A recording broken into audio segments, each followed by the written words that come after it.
What's going on, guys? Welcome back to Weekly GCap, the only source you'll ever need to catch up on all the gaming news from the last week. As always, we got quite a couple stories to go through, so let's go ahead and get right into this. First things first, the Elden Ring Shadow of the Erdtree expansion was announced, so we got a bunch of details for it. So first things first, it's going to be releasing June 21st of this year. It's going to cost $40, and there's also, this part is going to get a little crazy, but there's also going to be a couple of collector's editions. So first up, we have the first one, which is $249.99. Comes with a whole bunch of collector stuff, and the thing is, it doesn't even come with the full game. It only comes with the expansion. And then furthermore, we have another collector's edition thing, which is $189.99. This is all USD, by the way. And this is going to include the Elden Ring Shadow of the Erdtree helmet of Mesmer the Impaler. And again, this is $189 just for the helmet, so I'm assuming it's made out of some good stuff. And then we got some more details about the expansion coming straight from Miyazaki. This coming from Eurogamer, quote, "From Softball's Hidetaka Miyazaki told Eurogamer this is the biggest expansion the company has ever worked on. It takes place in a brand new area of a brand new map, which includes a similar structure to the original game, field areas, legacy dungeons, and other dungeons of varying in scale. In terms of pure surface area, you could think of something larger even than Limgrave in the base game," said Miyazaki. FromSoft has also developed its approach to field design. Previously, the divide between field and dungeon areas was quite distinct. Quote, "This time we wanted to go more in-depth and bring a denser and richer level design, which brings these types of layouts together a little more seamlessly," said Miyazaki. "There will of course be larger open areas. There of course will be legacy dungeons, but we've also experimented with something a little more in between these as well to bring a more diverse gameplay experience. Further, there will be over 10 new boss fights, plus plenty of new weapons, equipment, and skills to find. And 8 new weapon categories have been added to account for new weapon types. Expansions for previous FromSoft games are notorious for upping the difficulty, Bloodborne Sealed Hunters especially. Miyazaki stated, Shadow of the Erdtree will be on a similar footing to the endgame of Elden Ring, though the general approach to challenge has not been changed," end quote. So, there it is. We got a bunch of details about it, and yeah, the collector's editions of this thing is looking a little pricey, and even the expansion itself, $40. I don't know. I mean, for me, the whole game itself was $60, so for them pricing this thing at $40, that says to me that they think, value-wise, this is worth 2/3 of what Elden Ring was worth. I'm not saying that it needs to have, 67% of the content that Elden Ring did if it's going to be at this price point, because let's be honest, a lot of the content in Elden Ring was just Control-C, Control-V.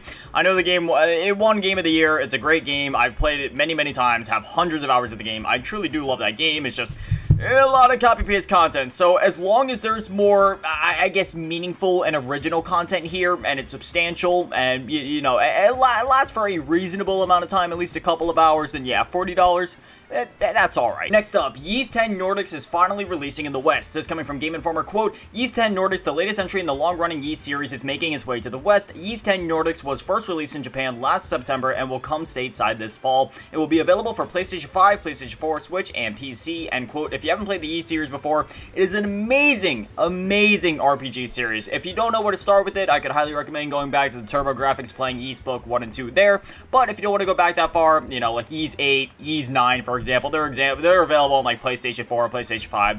Those are great jumping in points as well. Ys 9 obviously being the most recent entry, or you could wait for Ys 10. Regardless, all the games are kind of standalone, similar to like Final Fantasy, where you can really play any of them and you can follow the story quite closely. There's only like a few offhand references to previous games from time to time, but regardless, it's a great series, and I'm super excited for this one. Next up, a re-release of Ninja 5 was announced. This coming from Limited Run Games on their YouTube channel, and the description of the video says, quote, "One of the most sought-after titles for the Game Boy Advance, Ninja 5, also known as Ninja Cop, is an action platformer game that has hero Joe Astugi with eliminating a terrorist group corrupted by a set of mystical masks. Over 20 years after its initial release, the Carbon Engine team at Limited Run is bringing this title back to the Nintendo Switch and PlayStation platforms. This re-release features the true-to-release controls and playability that the Carbon Engine is known for, along with rewind features to put players in control of the game.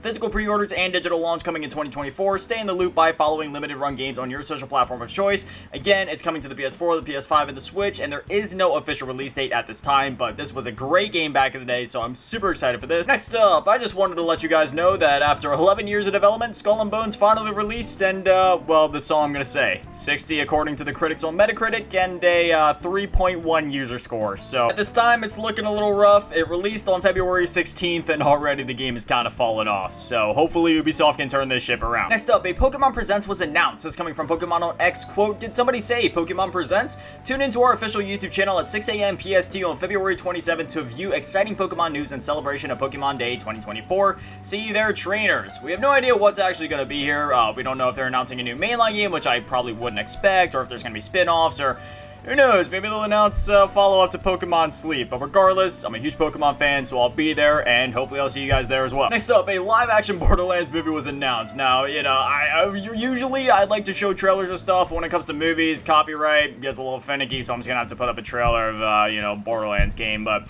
anyway, we have the cast for this movie, that being Cate Blanchett, Kevin Hart, Jack Black, Edgar Ramirez, Ariana Greenblatt, Bobby Lee, Florian Montino, I'm not even going to try to say that, Gina Gerson, and Jamie Lee Curtis. It is set to release in the United States on August 9, 2024. Obviously, this could change in other parts in the world, according to times and just other release dates and stuff like that, but yeah, I am so excited for this one. A lot of publications online are comparing this to, like, Guardians of the Galaxy almost in terms of, like, the vibes that it's going for. Yeah, I would say that that's a fair assessment. Oh, it's also worth noting that Jack Black is voicing Claptrap. I love the rhyming scheme there. I have been a mega fan of Borderlands ever since it first released, and I mean, to say that I'm excited for this movie would be a massive understatement. I will be there in the theaters, and that says a lot, because I haven't gone out to the theaters since Avengers Endgame. Next up, I just wanted to let you guys know that Super Meat Boy Forever is free on Epic Games. This is obviously, you know, the follow-up to the oh-so-amazing and iconic Super Meat Boy, so if you haven't played this one before, I can highly recommend it. It's hard to say if it's better than the original. All I can say is that it's more Super Meat Boy. It's an amazing game. Next up, we got some new games coming to Xbox Game Pass, those being Return to Grace for Cloud Console and PC, available now, Tales of Arise coming to Cloud Console and PC, available now, Bluey the Video Game coming to Cloud Console and PC, available now, Man-Eater coming February 27th for Cloud Console and PC, Madden NFL 24 only for the Cloud coming on the 27th, Indivisible for Cloud Console and PC on the 28th, Space Engineers for Cloud Console and PC on the 29th, Warhammer 40,000 Bolt Gun for Cloud Console and PC on March 5th, and then they also noted at the bottom that Diablo 4 is coming to Game Pass on March 28th. So all around an amazing lineup here.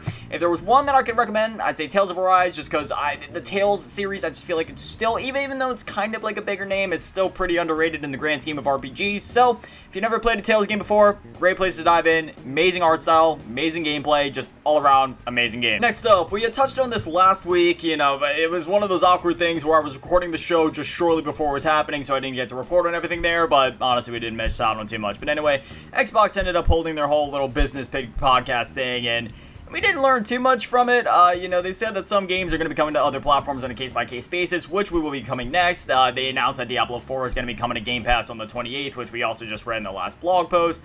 And then at the time, there was 4 unannounced games that they had said that would be going to other platforms, but have since been announced, and again, we'll be covering that in a second. And they also confirmed that Starfield and Indiana Jones will not be going to other platforms. Those will be staying console exclusive, so don't listen to any other rumors, any leaks, whatever.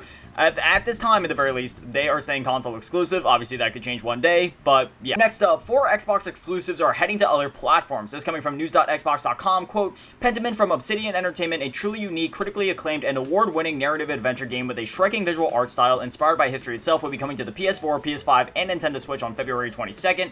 Hi-Fi Rush, the award-winning and beloved rhythm-based action game where the world sings to the music from Tango Gameworks / Bethesda Softworks, will be coming to PS5 on March 19th at midnight UTC, with pre-purchase available on PS5 digital storefronts on February 22nd. Grounded, also from Obsidian Entertainment, a co-op survival adventure phenomenon that has welcomed 20 million players into the backyard, will be coming to PS4, PS5, and Nintendo Switch on April 16th. Crossplay will be supported across Xbox, PlayStation, Nintendo Switch, and PC. Sea of Thieves, the shared world adventure game from Rare, will be coming to PS5 on April 30th, and will be available to wishlist by PS5 players starting tomorrow, February 22nd. Having built a passionate community of more than 35 million players from across the world, the support of crossplay for Xbox, PlayStation, and PC will allow players to experience epic pirate adventures with friends on more platforms. End quote. So, there it is. Those are the 4 games that were previously unannounced to be coming to other platforms, and they are now announced and confirmed. Next up, we have a classic example of Nintendo kind of listening to their fans, but not really at all. So, basically, Mother 3. You know, we've been asking for a localization, a re-release, just something to, you know, come out in the West. And, you know, Nintendo's been listening. They're like, oh, people like Mother 3? Okay, well, you know, it's only released in Japan before, so let's just, yeah, let's re-release it in Japan for Nintendo Switch Online. But again, it's only available in Japan. So, yeah, they posted up a trailer and everything. Mother 3, it has been confirmed, and it's even out now. It's out on Nintendo Switch Online, but only if you live in Japan, so I don't know if you can get around that with a VPN. I take it probably not. And it's just, it's a sad time. It's a sad time. And finally, we got a recap of the Nintendo Partner Showcase / Direct / whatever you want to call it that happened the other day. So we're just going to go ahead and go through all that. First, they showed Grounded, one of the 4 Xbox games released in other platforms, releasing April 16th, 2024. Ender Magnolia Bloom coming summer 2024. Arranger coming summer 2024. Unicorn or Overlord had a demo released the same day as the Direct, and the full game comes out March 8th. Monster Hunter Stories gets an HD remaster for Switch as well as PS4 and PC this summer. Epic Mickey Rebrushed is a remake of the original Epic Mickey that released on Wii back in the day. An amazing game, so I'm super excited to see this one get some love finally. That'll just be coming sometime this year. Shin Megami Tensei 5 Vengeance is the complete or definitive edition of SMT5 coming June 21st, also coming to literally every console and PC, PS4, PS5, Series, all of that. The Star Wars Battlefront Classic Collection is a collection of the original 2 Battlefront games and will be releasing March 14th. So excited for that one. South Park Snow Day comes out March 26th. Sword Art Online Fractured Daydream coming sometime this year. Gundam Breaker 4 coming sometime this year. Super Monkey Ball Banana Rumble coming June 25th. World of Goo 2 coming May 23rd. For those that don't know, this is a sequel to the oh-so-amazing WiiWare game from back in the day. Fantasy Life I, The Girl Who Steals Time is coming October 10th. Another Crab's Treasure comes out April 25th. Penny's Big Breakaway, released the same day as the Direct. It's a 3D platformer created by the Sonic Mania devs. Wicked Game got multiplayer mode DLC released the same day as the Direct. Pepper Grinder releases March 28th with a demo releasing on the eShop the same day as the Direct. Pocket Card Jockey Ride On, again, released the same day as the Direct. And then we got a sizzle reel of a bunch of games, those being Snuff Kid Melody of Moomin Valley, which releases March 7th.